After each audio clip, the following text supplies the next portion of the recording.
Hello friends, कैसे हैं आप सब। काशी किचन में आपका स्वागत है। आज हम गोभी क्रिस्पी बनाएंगे जो खाने में बहुत अच्छा लगता है, आपको भी पसंद आएगा। तो बनाना शुरू करते हैं। ये पानी में गोभी डाले हैं, अब इसमें हम नमक डाल देते हैं।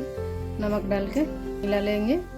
5 मिनट गोभी को पकने देंगे। गोभी को 5 मिनट पकते हुए हो गया, जिसको हम निकाल देते हैं। गोभी को पूरा पकाना नहीं है।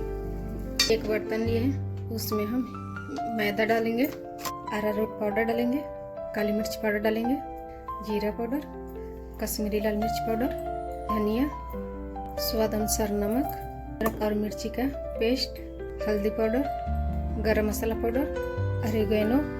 इसमें थोड़ा थोड़ा पानी डालकर घोल बना लेते हैं। ये घोल बनाकर तैयार कर दिए। आगे को पहले से तेल गर्म होने के लिए रख दिए थे।